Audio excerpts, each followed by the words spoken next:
the people who dream and those people who dream big have a different kind of life than the people who don't dream. And most people are just satisfied with Ed. There's always a next level. Your definition of greatness and what you want to achieve could be totally different than somebody else's.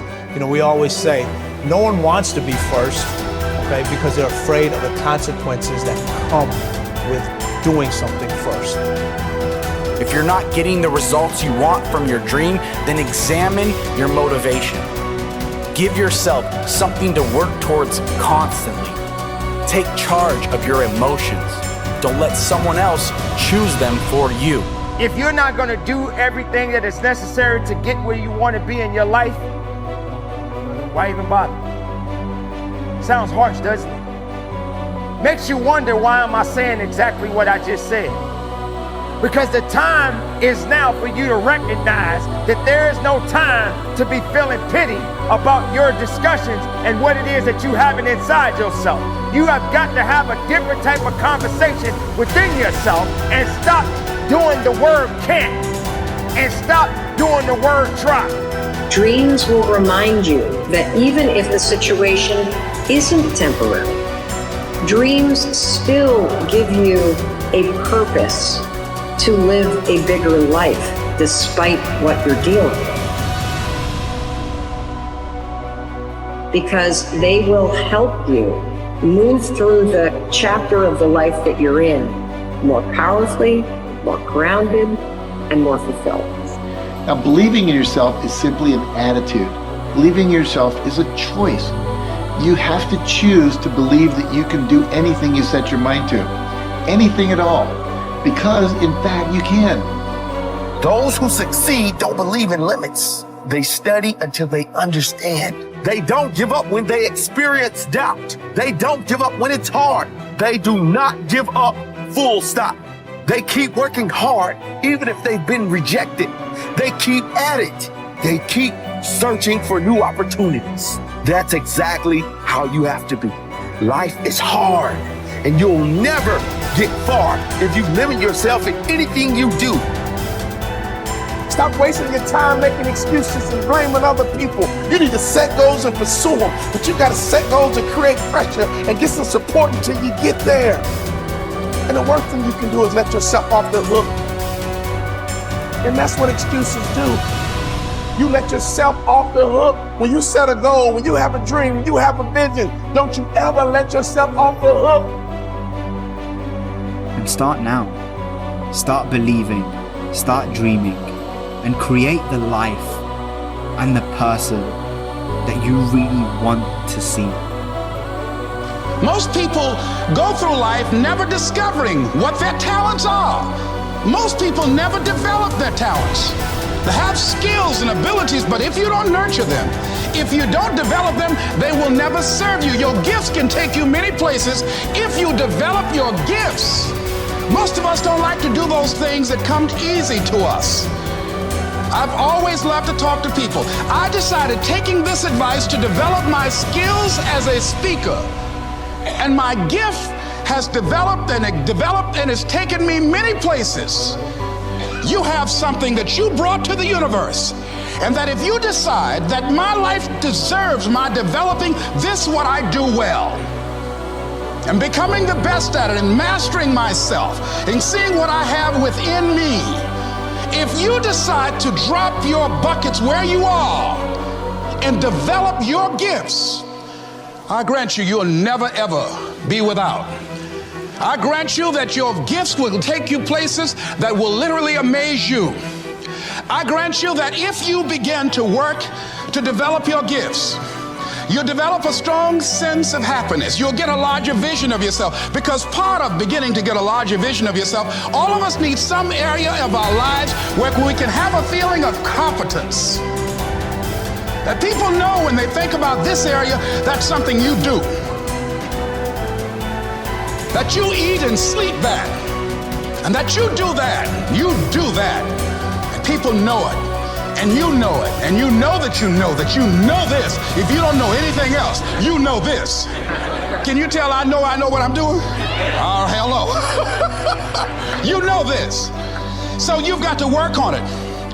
When other folk are having a good time, you've got to have the strength of character to concentrate, to read, to digest information.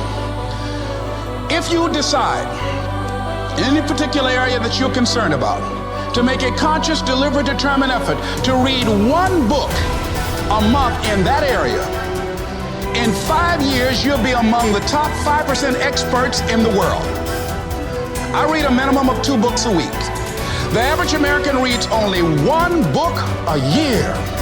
If you decide that area that you love, that you are going to master that particular area, in this era of accelerated change, overwhelming complexity, and tremendous competition, as you begin to develop and expand your skills and your talents and your vision of yourself, you will always be in control of your destiny.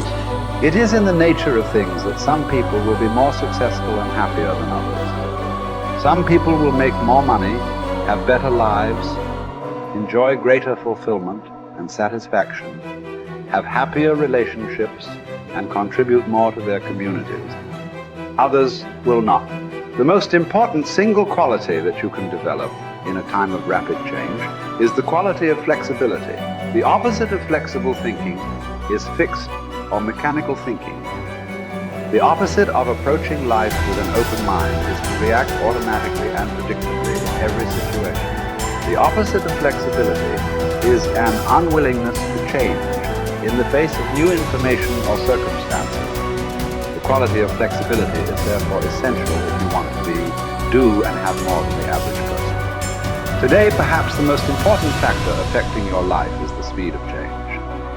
We are living in an age where change is taking place at a faster rate than ever before in human history. And if anything, the rate of change is increasing, year by year. Change today is not only faster, but it is also discontinuous, not following a straight line, but starting, stopping, and going off in unpredictable direction. Change is coming at us from all sides in so many different ways that it is often impossible to anticipate what might happen next. By its very nature, change is unpredictable, often forcing us to scrap our very best plans and ideas overnight as the result of a completely new and unexpected development coming from a new and unexpected direction. As a result, we have to remain flexible in our thinking and in our possible courses of action. You must learn to say to remain flexible is, I made a mistake. It is amazing how much time, energy, and money is wasted because someone's ego is so large that they will not admit they have made a mistake, even one that is obvious to everyone around them. Once you say, I was wrong or I made a mistake, the issue is largely over. From then on, everybody can get on with resolving the problem or achieving the goal. But as long as a key person is unwilling to admit that he or she has taken the wrong course, everything comes to a stop.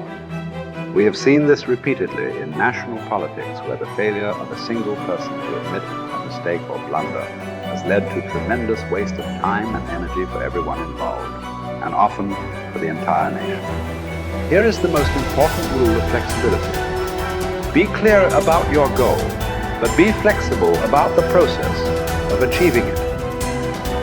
Always be open to the influence of your superconscious mind.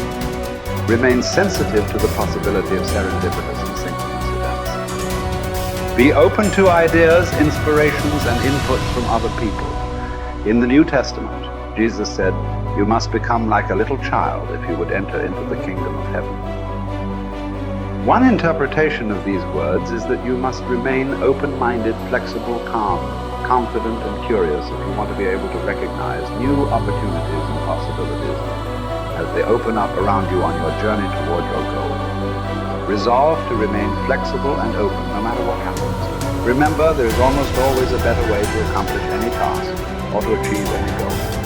Your aim should be to be alert and aware to what it might be, to find it and then to take action in that new direction as quickly as possible. This will ensure that you inevitably reach your goal, sometimes in the most unexpected and surprising ways. You see, you can have anything you want in life if you want it badly enough and are willing to pay the price. Now, the rules regarding the price of success are simple.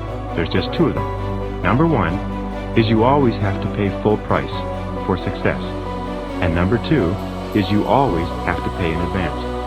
Now here are some key points on goals, and please remember these. The first key point is that your ability to set goals and to make plans for their accomplishment is the master skill of success. The development of this skill requires continual practice and serious personal work, something that only the top 5% will discipline themselves to do. You see, setting goals is hard. Setting goals requires delaying gratification. Setting goals means taking some time aside and sitting down and really thinking through what it is you want in each area of your life. And because this is difficult, most people won't do it. Number 2, your goals must be congruent with your basic values. Your self-esteem comes from engaging in activities and working toward goals that are consistent with what you believe to be good and right and important. Take some time to think through what you believe in, and then structure your goals in harmony with your innermost convictions. What are your basic values in life? What would you live for? What would you fight for? What would you sacrifice for? What would you die for? What are the most important things to you in life? And are your goals, are your daily activities congruent with those values? Now, one of the things we know about high-achieving men and women is that they're very clear about what it is they believe in. And one of the things that we know about underachievers and failures is that they're very vague about what it is they believe in. Because when you know what your values are, then it's quite easy for you to make the critical decisions in your life. But if you don't know what your values are, or if you've never taken the time to think them through, then you will toss with the wind and you'll go whichever way the wind blows on almost any area of decision. Fourth point in goal setting, you must have a major, definite purpose. One goal that is more important than any other. You can have many different goals, but you must have one goal which is number one. And many people ask me this question. They say, Brian, well, can I have two major definite purposes? And the answer to that is no. There's a line in the Bible that says, a double-minded man is unstable in all his ways. And what it means is if you try to do two things at once, or you have two goals with equal priority, you will end up doing neither, and doing neither of them very well. The way you choose your major definite purpose is once you've listed all your goals, you ask yourself, which is the one goal, the accomplishment of which would move me more rapidly toward the accomplishment of all my other goals than anyone on this list?